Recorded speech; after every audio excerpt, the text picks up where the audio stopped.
Hello everyone, welcome to this video. In this video we are going to draw this figure, and in this figure there are few complex things. First one, there is a hexagon. Also those circles are in a distance from each other which are not very well defined. Also this inclined 57 distance, and these circles are a while present at certain angle. So that's why these things is slightly complicated. Also those arcs are very complex to draw. That's why this diagram is important to see how we can create this diagram. Now let's draw this on Onshape. Now for the Onshape, in initial video we have already seen how you can use it free of cost in respective of the platform which you are having. Now we simply click on the create and new document, and here I am going to name the sketch 3, and I will create on the create command. Once we click on the create command, this diagram will appear in front of us. Now when we are only creating a sketch, we don't know what dimensions those are in centimeter, inches, so we will ignore those things for right now. Now I am going to create a sketch. So I will click on sketch, and as we only drawing the sketch, I will select the front plane, and to make this front plane parallel to our screen, I am simply going to click over here on the front button. Once we click on it, the front plane will come parallel to our screen. Once this plane is created, we can see over here all the sketch toolbar appeared in the front. Now over here we have to identify that which is a center point of this entire image, and it seems to be this one look like a center, and from which all other things can be calculated.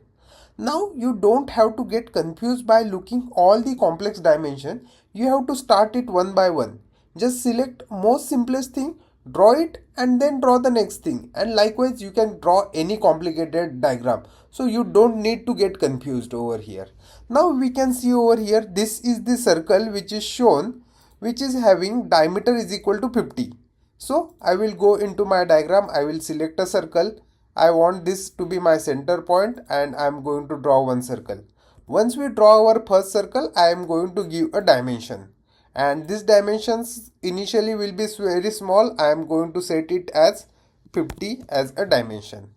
Now once we set this dimension as 50, next thing we want to draw is these two concentric circle which are 64 distance away on the left hand side, and this line we can consider it as a horizontal line. So now over here I am going to draw two circles. So I will go to my Onshape, click on sketch command. Again on a horizontal side I am going to draw two circles. So randomly at certain distance I am going to draw two circles which are concentric with each other. Now I will select the dimension. You can see over in the diagram, one dimension is 32, another dimension is 22. So I will go to the dimension command. One circle is having the dimension of 32 and other circle is having a dimension of 22. So these two dimension I had set. Now the distance between this point and center point is given in the diagram, which is 64. Now to do that, again dimension is already selected. I will pick these 2 points and I will set the dimension, which is 64. Now these things we have created. Now one more thing, that over here we are having one hexagon. Now to draw a hexagon, there you can see that inscribed polygon or subscribed polygon. So those two options are there. You can pick any one. Right now I will go ahead with inscribed polygon. I will select a center at which I want to create a polygon. Now over here I want to decide what diameter it should be. Right now I can draw it with any diameter, and number of edges we can simply drag by moving our mouse over this dimension figure. Here I want to set it as 6. So on the 6 I will keep it and I will click on the next point. Now you can see over here with 6 lines this dimension is been created. Now when you click on this dimension, we know the dimension between left hand line and right hand line. Those two lines I will pick and I will give the dimension as 28. Once this dimension is given, we know one more thing over here, that this inclined line is at the inclination of 45 degree from the horizontal line. So that is what we want to define. So over here dimension is already selected. I will select the plane with which I want to define an angle.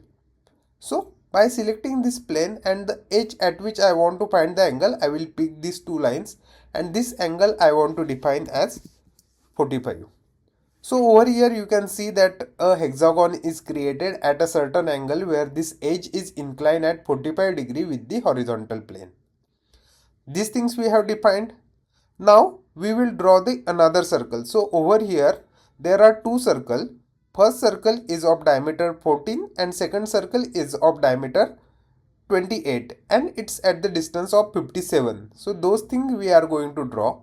So simply pick on a circle. Here I will draw some random circles over here. So I will pick this one center point. I will draw one circle and I will draw another concentric circle. And here I am going to define its dimension. So for the first dimension is 28. And for the second circle the dimensions are diameter 14.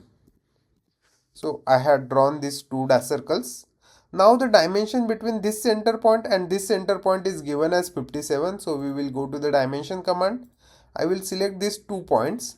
Now over here when we want to place a dimension, by selecting those points, it will appear in at inclination, but it is depend on where we keep our mouse. It decide whether to give the vertical dimension, horizontal dimension or inclined dimension. You have to make sure you want to give the inclined dimension. Accordingly you have to click and set the dimension as 57. Now we also want to define its incline at 22 degree at certain center line. So over here you need to create that center line. So we will turn on the construction mode. We will go to the line command and I will draw a center line joining from the center of that main circle and the new circle which we had drawn. Now once we created it, now I have to give some dimension. So I will go to the dimension command, and this dimension are with respect to vertical plane. So that we will select, and we will select the line on which we want to generate an angle. And here we want to define that angle, and this angle is to be 22 degree. So I set those angle. Now what are the remaining things? We have drawn the main portion over here, but now in the figure still we want to draw these 4 arcs. Now for that, first arc is having a 20 degree radius and is tangent to both the circle. Therefore to draw it we will go to the 3-point arc command.